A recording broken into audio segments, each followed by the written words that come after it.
திரு பாபு முருகவேல் அவர்களை பேச அன்போடு அழைக்கிறேன். 4 முனை போட்டி என்று பல்வேறு இடங்களிலே பரவலாக பேசப்பட்டு கொண்டிருக்கிறது. இந்த 4 முனை போட்டியிலே நாம் தமிழர் கட்சியும் இருக்கிறது. அண்ணன் சீமானுடைய கொள்கைகளும் அவருடைய எண்ணங்களும் அவருடைய நோக்கமும் எனக்கு பிடிக்கும். அதில் மாற்று கருத்து இல்லை.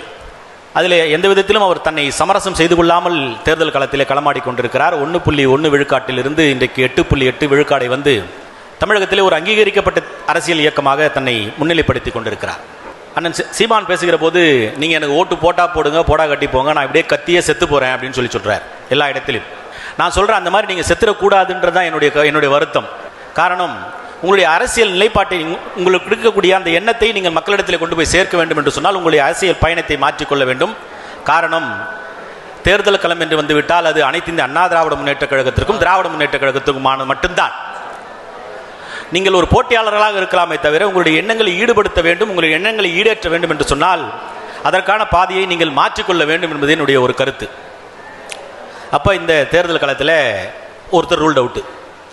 இரண்டாவது, கட்டிய மனைவிக்கு, பெற்ற மகனுக்கு, பெற்ற பிள்ளைக்கு, பெற்றெடுத்த தாய் தந்தையருக்கு கொடுத்த பணத்தை கடனாக கொடுத்திருக்கிறேன் என்று தன்னுடைய பிரமாண பத்திரத்திலே தாக்கல் செய்து இன்றைக்கு தேர்தல் களத்தை கண்டு கொண்டிருக்கிறார். அவர் ஒரு பக்கம்.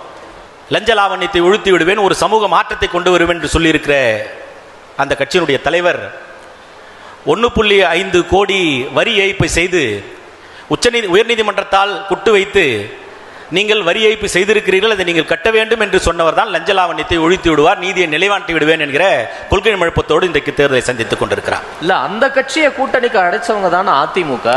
யாராவது சொன்னாங்களா? திரு எடப்பாடி பழனிசாமி பிள்ளையார் சொல்லி போட்டுட்டாங்க, கொடி அசையுது அப்படின்னு சொல்லல.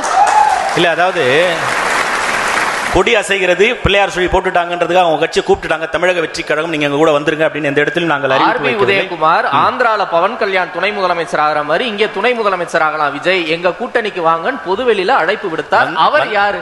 வந்தால் நன்றாக இருக்கும்.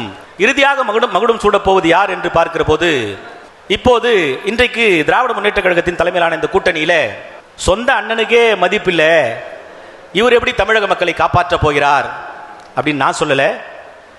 திரு ஸ்டாலின் அவருடைய உடன் பிறந்த சகோதரர் அழகிரியுடைய மகள் கயல்விழி அழகிரி இன்றைக்கு செய்தியாளர் சந்திப்பில் சொல்லியிருக்கிறார், சொந்த அண்ணனுக்கே பாதுகாப்பு இல்லாத ஒரு சூழ்நிலையில் இருக்கிறது, இவர் எப்படி மக்களுக்கு பாதுகாப்பை கொடுப்பார் என்கிற ஒரு செய்தி. இரண்டாவது, என்னுடைய தாத்தா திரு கருணாநிதி இருந்திருந்தார் என்று சொன்னால் திரு ஸ்டாலினையும் திரு உதயநிதியையும் திருமதி கனிமொழியையும் கண்டித்திருப்பார்.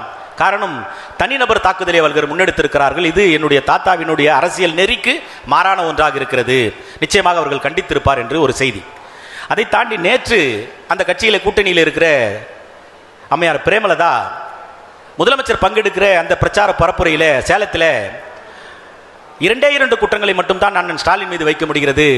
ஒன்று, தமிழகத்தில் பெண்களுக்கு பாதுகாப்பு இல்லை. இரண்டாவது, மிகப்பெரிய போதை கலாச்சாரம் தமிழ்நாட்டில் இருக்கிறது. இது 2 இருக்குது, அதை தவிர வேற என்ன இருக்குது? அந்த அம்மா சொல்றாங்க, முதலமைச்சருடைய உடல் மொழியும் அங்கே மேடையில் அமர்ந்திருந்த நான் சார்ந்திருக்கிற திருவண்ணாமலை மாவட்டத்தினுடைய அமைச்சர் ஏவா வேலுனுடைய உடல் மொழியும் பார்க்கிற போது நான் எப்படி புரிஞ்சுன்னா, ஏம்மா இதுக்காமா இவ்வளோ செலவு பண்ணி உன்னை என் கட்சி கூட்டின்னு வந்தேன் அப்படின்ற மாதிரி இருந்துச்சு. அவர்கள் பேசியது கூட்டணி கட்சியில் இருக்கிறார், மேடையில் முதல்வரை வைத்துக் கொண்டு பேசிய அனைவரும் காணொலியில் நீங்கள் பார்த்திருக்கலாம். அப்ப இது போன்ற கட்சிகளை கூட்டணியில் வைத்துக் கொண்டு உங்களுடைய பரப்புரையிலே நீங்கள் இந்த போன்ற பரப்புரையை நீங்கள் முன்னெடுக்கிற போது இறுதியில் மகுடம் சூட போவது அனைத்து இந்திய அண்ணா திராவிட முன்னேற்ற கழகத்தின் தலைமையிலான தேசிய ஜனநாயக கூட்டணி என்பதில் எந்த விதமான மாற்று கருத்தும் கிடையாது. இவர்கள் திராவிட முன்னேற்ற கழகத்தை பொறுத்தவரையில தேர்தல் என்று வருகிற போது இருக்கிற கரண்ட் இஷ்யூஸ் எல்லாம் விட்டுடுவாங்க. 2019 நாடாளுமன்ற தேர்தல், 21 சட்டமன்ற தேர்தல், 24 நாடாளுமன்ற தேர்தலில் பார்த்தீங்கன்னா ஒரே பேட்டர்ன் ஆஃப் எலெக்ஷன் கேம்பெயின் இருக்கும் திரு ஸ்டாலினுக்கும் திரு உதயநிதிக்கும். திரு ஸ்டாலின் வந்து ஒரே மாதிரி பேட்டர்ன் என்ன சொல்வார்னா, நீங்கள் அதிமுகவுக்கு வாக்களித்தால் பாஜக உள்ள வந்துடும். சரி, பாஜக உள்ள வந்துடும், பாஜக உள்ள வந்தா என்ன ஆயிடும் அதெல்லாம் எனக்கு தெரியாது, பாஜக உள்ள வந்துடும், அவள்தான் அவரோட பேட்டர்ன். திரு உதயநிதியினுடைய பேட்டர்ன் என்ன பார்த்தீங்கன்னா, ஒரு கையில் செங்கல் வச்சுக்காரு, இன்னொரு கையில் போட்டோ வச்சுக்காரு. இதுதான் இவருடைய எலெக்ஷன் கேம்பெயினோட பேட்டர்ன், இவர் தான். அதை தாண்டி உங்களுடைய சாதனைகள் நீங்கள் முன்னெடுங்கள், இந்த 5 ஆண்டுகள் மக்களுக்கு ஆற்றி இருக்கிற பணியை முன்னெடுங்கள். தேர்தல் வாக்குறுதிகளை இவ்வளவு நிறைவேற்றிட்டாங்க அவ்வளவு நிறைவேற்றிட்டாங்கன்னு சொல்லி ராஜா கூட சொன்னார். 2 மாதங்களுக்கு முன்பாக நடைபெற்ற இடைக்கால நிதிநிலை அறிக்கை தாக்கல் செய்கிற போது சட்டமன்றத்தில் நானும் மாவட்டத்தில் இருந்த முன்னாள் சட்டமன்ற உறுப்பினர் என்கிற முறையில் சட்டமன்றத்துக்கு உள்ள நான் இருந்தேன். நிதியமைச்சர் தங்கம் தென்னரசு இடைக்கால நிதிநிலை அறிக்கை தாக்கல் செய்கிற போது அவரே சொல்றாரு, 337 வாக்குறுதிகளை நிறைவு செய்து ஏறத்தாழ 63% வாக்குறுதிகள் நாங்கள் நிறைவேற்றி இருக்கிறோம். ராஜா என்ன சொன்னார்? 80%. இதான் திமுக. டீலிமிட்டேஷனை பொறுத்த வரைக்கும் இவர் சொல்லுறாரு, இன்னைக்கு காலையில் ஒரு 4 நிமிட காணொலி முதலமைச்சர் உங்களுக்கு எல்லாருக்கும் கொடுத்துருப்பாரு.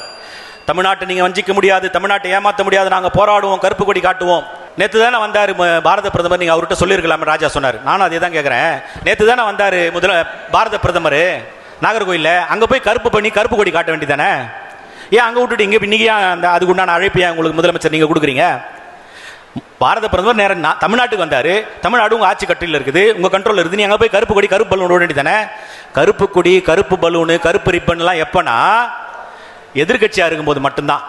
ஆட்சி கட்டிலில் வந்து விட்டார்கள் என்று சொன்னால் கொடை கூட வெள்ளை கொடையா தான் இருக்கும் திரு ஸ்டாலினுக்கு. வேற எதுவும் அவர் மாத்தி பிடிக்க முடியாது, பிடிக்க மாட்டார். காரணம், ஏன் இன்றைக்கு ராகுல் காந்தி இன்றைக்கு தமிழகத்திற்கு பரப்புரை வரவில்லை என்று சொன்னால், ராகுல் காந்திக்கு இந்த கூட்டணியிலே மிகப்பெரிய விருப்பம் இல்லை.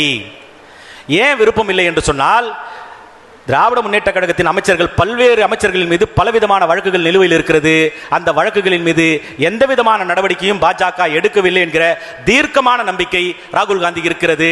அப்படி பார்த்தா கூட்டணியே முறிச்சிருப்பாரு ராகுல் காந்தியே, முறிக்காம இல்ல. சில அத சூழ்நிலைகள் நான் சொல்றேன் உங்களுக்கு. அதாவது, நான் திராவிட முன்னேற்ற கழகம் கூட்டணி வைத்தால் என்னுடைய கல்லறி கூட மன்னிக்காதுன்னாரு அண்ணன் வைகோ. 93 இனிமேல் ஒரு மதிமுக தொண்டன் உயிர் போனால் கூட கருணாநிதி குடும்பத்தில் இருக்கிற பெண்கள் வெள்ளைப்புடவை அணி வேண்டிய சூழ்நிலை வருவார் வைகோ. இது நீங்க பெரியவங்களுக்கு தெரியும்னு நினைக்கிறேன். இன்னைக்கு எங்க இருக்கிறார் அவரு? இல்ல, எல்லாம் சூழ்நிலைகள், நான் தப்புன்னு சொல்லல, அது அவரும் தப்புனே சொல்லல. அன்றைக்கு இருந்த சூழ்நிலை அவரை அது மாதிரி பேச வைத்தது, இன்றைக்கு இருக்கிற சூழ்நிலை அவருக்கு கூட்டணி வச்சிருக்கிறார். நான் அதை தப்புன்னு சொல்லல, அதுதான் ராகுல் காந்தியினுடைய சூழ்நிலை. இன்றைக்கு அவர்கள் கூட்டணி இருக்கிறார். கூட்டணி பத்தி பிரச்சனையே இல்ல. எல்லாரும் கருப்பு கொடி ஏத்தணும், தமிழ்நாட்டை வஞ்சிக்கிறது, தமிழ்நாடு மிகப்பெரிய அளவிலே பாதிக்கப்படும் சொல்லிட்டு அதே வீடியோல சொல்றாரு. 2 நிமிஷம் கழிச்சு அதுல என்ன சரத்துகள் கொண்டாட போறாங்கன்னு தெரியல, அதுல என்னென்ன சொல்ல போறாங்கன்னே தெரியல. ஐயா, அப்ப என்ன சொல்றேன், உங்களுக்கு அடிப்படை எதுவுமே தெரியாமல் தேர்தல் என்று வருகிற போது பாஜகவை மையப்படுத்தி இப்ப நீட் தேர்வு கொண்டாந்துரும், நாங்க ஒரே கையெழுத்துல விலக்கிடுவோம். இந்த சிறப்பான தொகுதியினுடைய சட்டமன்ற உறுப்பினர், இந்த தொகுதியில் சிறப்பான சட்டமன்ற இருக்கிறார்ல, அவர் 2021 ஒரே கையெழுத்துல எங்க அப்பா நீட்டை விலக்கிடுவாருன்னாரு. அது யாராலுமே விளக்க முடியாது, நாங்க ஆட்சி வந்தாலும் பண்ண முடியாது. ஏன் என்று சொன்னால் அது உச்சநீதிமன்றத்தினுடைய தீர்ப்பு, அதை யாரும் பண்ண முடியாது. சரி, ரைட்டு, நீங்க வந்துட்டீங்க. அப்ப அது எப்போ கொண்டாந்தாங்க தெரியுமா? 2002 இவங்க அரசாங்கத்தில் இருக்கும்போது, திமுக அரசாங்கத்தில் இருக்கும்போது கொண்டாந்தது. இந்த டீலிமிட்டேஷன் எப்போ கொண்டாந்தாங்க தெரியுமா? 2003 பில்லு பாஸ் பண்ணி 2008 இவங்க கவர்மெண்ட்ல இருக்கும்போது தான், இவங்க மத்திய அரசாங்கத்தில் அங்கம் வகிக்கிற போது இந்த டீலிமிட்டேஷனுக்கு உண்டான ஒரு கமிட்டி ஃபார்ம் பண்றாங்க. எப்படி? எல்லாத்துக்கும் மூல காரணம் என் அன்பிற்குரிய சொந்தங்களை, திராவிட முன்னேற்ற கழகத்தை சேர்ந்தவங்களுக்கே சொல்றேன், நான் பொய்ய நம்பாதீங்க. ஏன் என்று சொன்னால் அண்ணாவின் பாசறையில் இருந்து வந்தவர்கள், நீங்க சொல்றது எல்லாத்தையுமே நீங்க நம்பிடக்கூடாது. அதில் உண்மை இருக்கிறதா பொய் இருக்கிறதா என்பதை நீங்கள் தீர்க்கமாக விசாரியுங்கள். இப்ப எல்லாம் கையடக்கல் உங்க எல்லாம் போன் வச்சிருக்கீங்க, இவர் சொல்றது உண்மையா பொய்யா அங்கேயே நேரா போட்டு, தலைவரை பொய் சொல்லாத தலைவரை, எதிர்கட்சிக்காரன் கிழிச்சு விட்டுருவான், எங்களுக்கு பங்கமாயிடும் அப்படின்னு நீங்க சொல்லணும். சொன்னீங்கன்னா அடுத்த முறை அது மாதிரி வராது. அதனால என் அன்பிற்குரியவர்களே,